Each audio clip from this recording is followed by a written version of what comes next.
23 miles per hour, 27 miles per hour, 30 miles per hour, 31 miles per hour, 32 miles per hour, 33 miles per hour. Woo!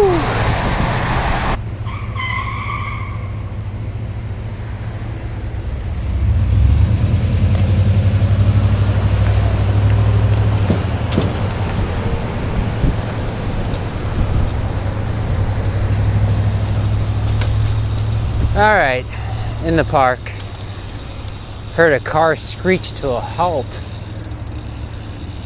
back there. Make a left here. There's the red light cameras at that intersection. Those are constantly in legal battle. Basically, the argument is that you can't really prove who's driving the car when it goes through a red light without obviously being stopped by a human being, an officer, police officer. So if the camera flashes and takes your picture or picture of your car, there's no way really to prove in court it was you driving the car. So like I said, there's legal battles going on with that off and on. It seems like the way things are swaying, they're just going to outlaw red light cameras in the state of Missouri. That is, they won't have them at intersections anymore, I guess. I don't know. Which is bad news for the red light camera company, but good news for everybody else who ends up flying through intersections on a yellow or something. Red light cameras, in my opinion, from what I've researched, don't reduce traffic accidents though. The way to reduce traffic accidents is to extend the yellow signal at an intersection.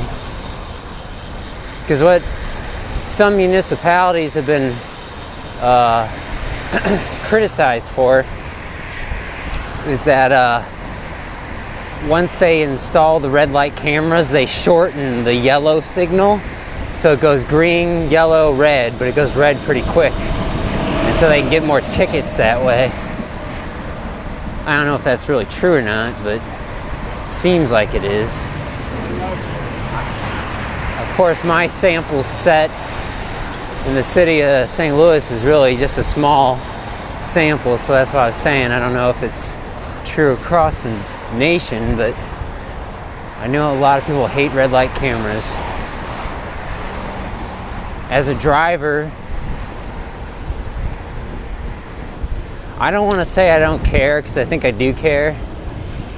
Obviously, I don't really care one way or another when I'm bicycling, because bicycles, if they were to catch you in a red light camera with a bicycle, they're never going to be able to ticket you, because most places don't have bike registration, or there's no way you could get a plate off a bicycle. So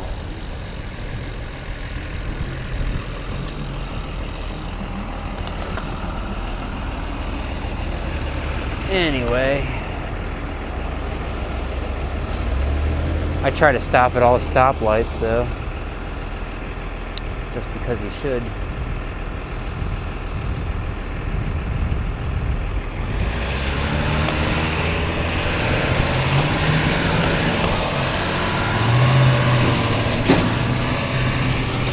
I think only once have I actually gone through a red stoplight, and it was on accident. I had a false start. You know, I was watching the signals of the green and everything going in the other directions, and it didn't go green for me. I was in the left turn lane. I thought it'd go green for me. Apparently, the strip, the magnetic strip in the ground didn't detect my bike, so it didn't cycle. Luckily, there were no other cars around, so I just sort of had to yield, and I moved into the through lane and just went straight through the intersection. I didn't make my left. So I feel bad about that. That's never happened to me before. That was last year sometime. Might have been raining that day. I don't know. Whew.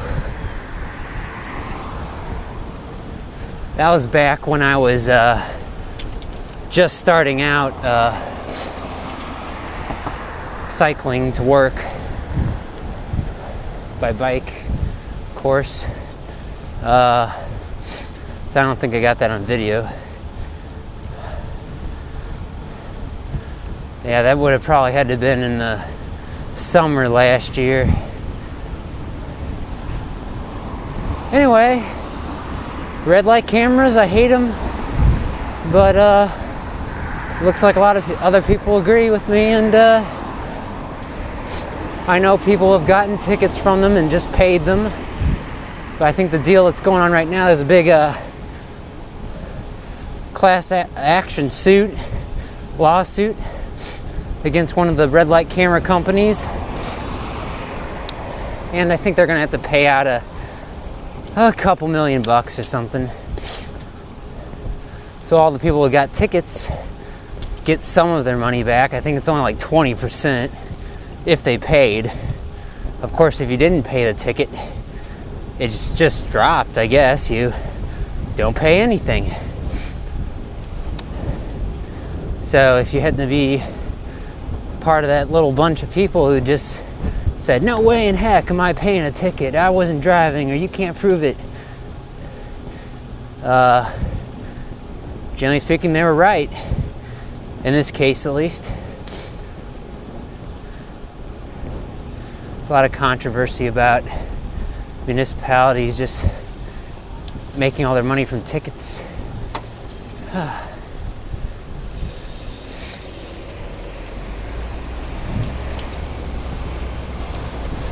St. Louis is a weird, I don't know about other cities, but St. Louis is sort of an oddball, I think. St. Louis City is not that large. The city is not very large at all. It's the metropolitan area of St. Louis that is quite large. I don't know, there's like maybe 2-3 million people who live in the metro area. And in the St. Louis County area, which is just west of the city, I believe there are 91 cities or municipalities within the county. Now, not every one of those cities has their own police department and judicial court system, although a lot do. Especially the more wealthy ones. Alright, gonna wait here for our turn. That guy didn't know what I was doing. I didn't know what he was doing. He's got the 3,000 pound car. I got the 20 pound bike. He wins, so he goes first.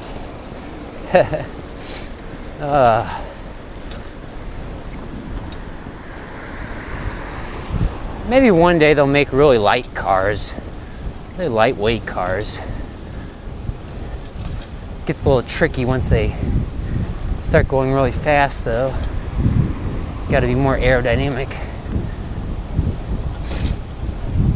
I'm not sure how much a Formula One race car weighs, very low to the ground.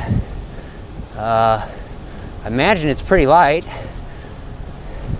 except for the big tires they have on those racing cars.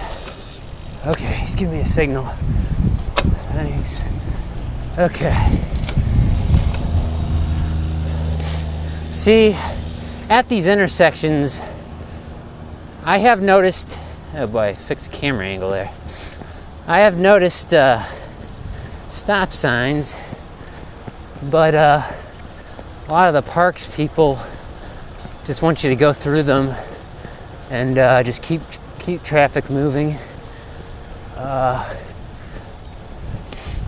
Sort of is a gray area, I think, like with stop signs in shopping centers.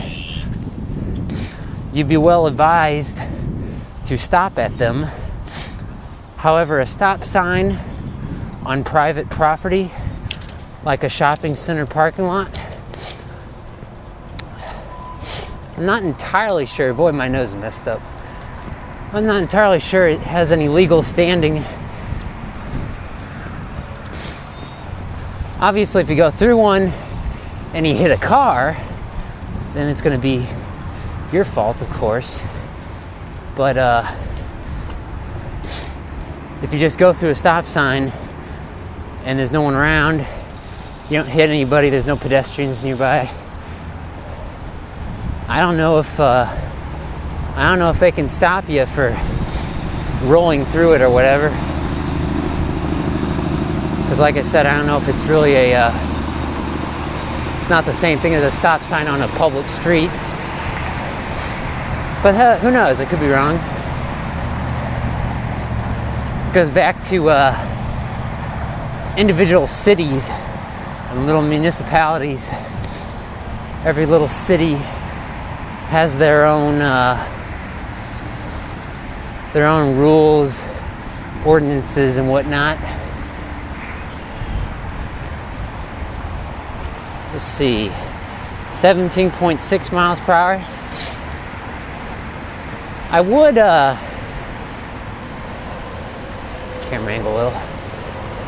I would put an overlay on my videos with like the miles per hour or kilometers per hour or whatever.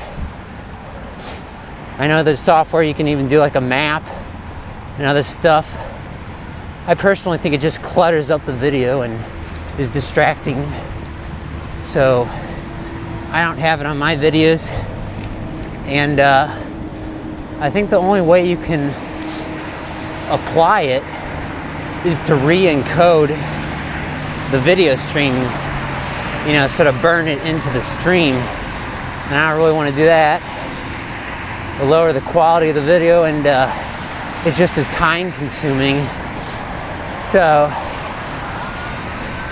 there's something to be said about ambulance, something to be said about simplicity, I think, and laziness.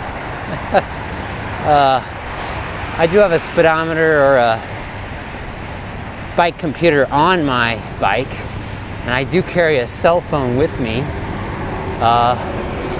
So I am sort of constantly looking at the speedometer, because I'm just curious how fast I'm going. It's just human nature, I guess, to be curious about how fast you're moving, where you're going. Sort of, I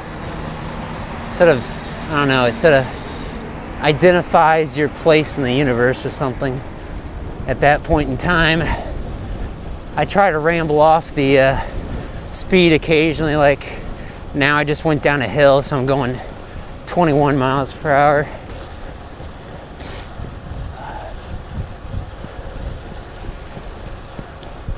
Okay, I don't think people quite understand this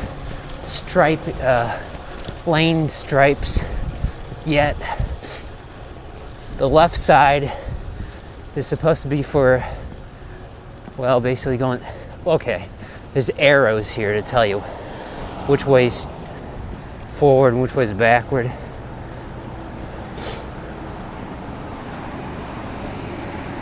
That's sort of new. I added that like a last fall or whatever.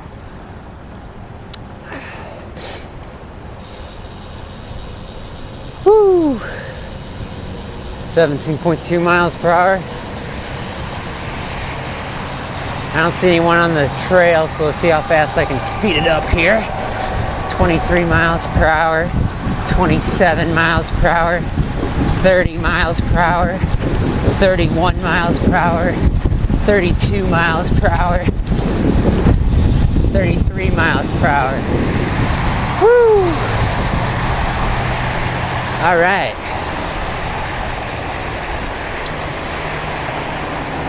I don't know if I've broken 35 before.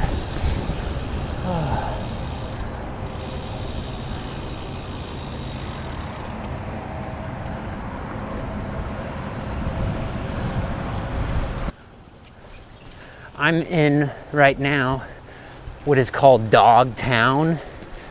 They have a St. Patrick's Day parade around here.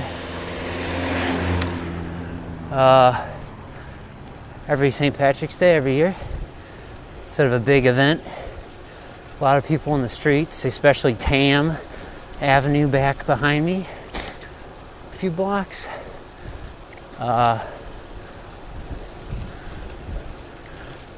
They call this area Dogtown, which consists of about three or four different St. Louis neighborhoods. St. Louis City is made up of, 70 some odd neighborhoods is what they call them. I think because in the past, they used to be sort of like homeowners associations, like HOA, neighborhood associations with their own boards or whatever. Not a big fan of those. HOAs, that is. Just another level of bureaucracy, in my opinion. But they call it Dogtown. Well, first off, they have the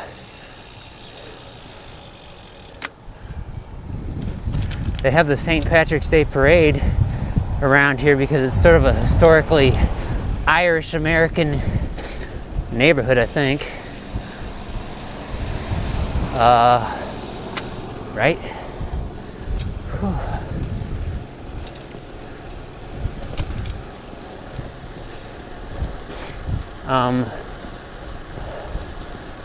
And I think there used to be a lot of miners, like mining coal or something. I should read up on the history again.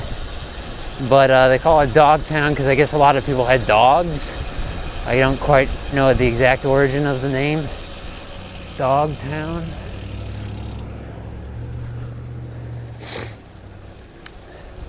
Anyway, that's something to look up in another time. All right, right now we're on Park. I think that's what this road's called. Going west.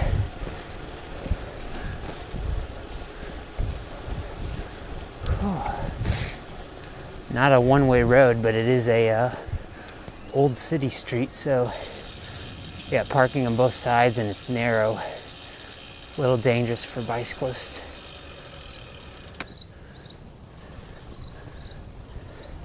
These cross streets are one way. So up here I go left, one way, but I always gotta look both directions just in case. I think a lot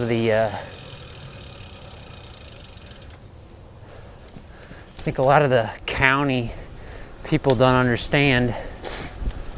In the city, we have some one-way streets, even in little neighborhoods like this. And you can only go one way out the street, like a modern city. One way. Go right.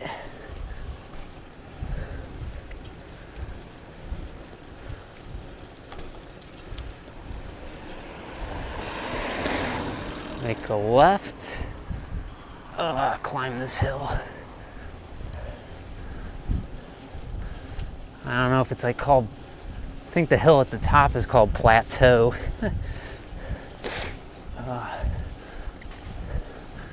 You see what I meant by these narrow streets.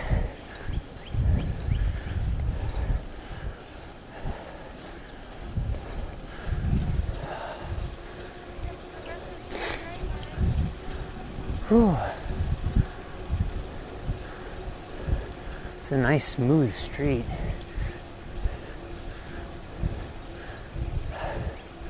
Must have repaved it recently. I think it was smooth last year too, but I guess fortunately the snow plows didn't mess it all up, or they just didn't really plow that street. Let's make a right. Now we get to go downhill. That's our reward for climbing uphill.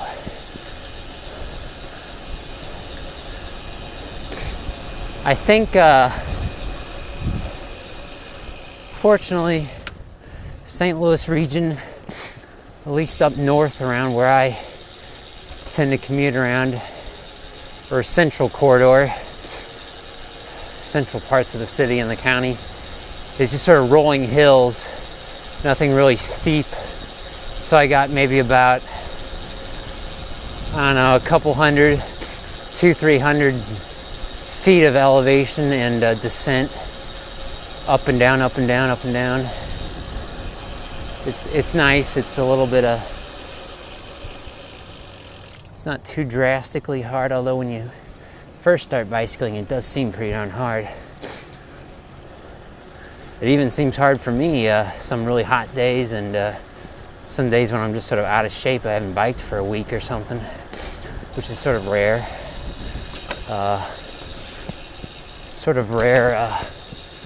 At this point in my life. Let's make a left, go this way. This is a nice road. This is called Yale Avenue. They repaved this year and a half or so ago. This road used to be horrible, just utterly horrible. So now it's pretty darn good. And looks like they use concrete rather than asphalt. So that's nice. It must have cost the city of Maplewood here a pretty penny though.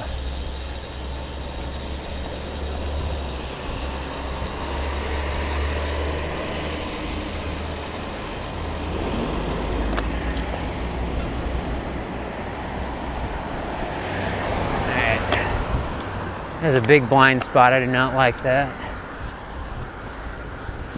All right.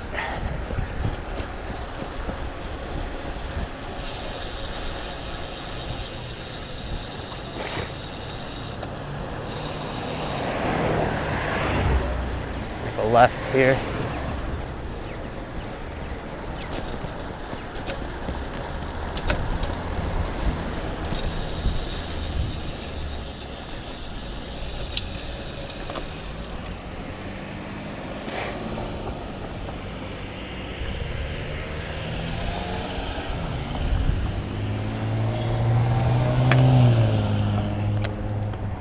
Okay.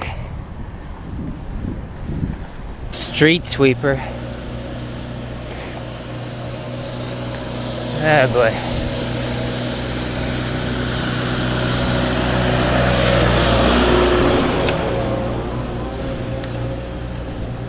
Woo. See you next time.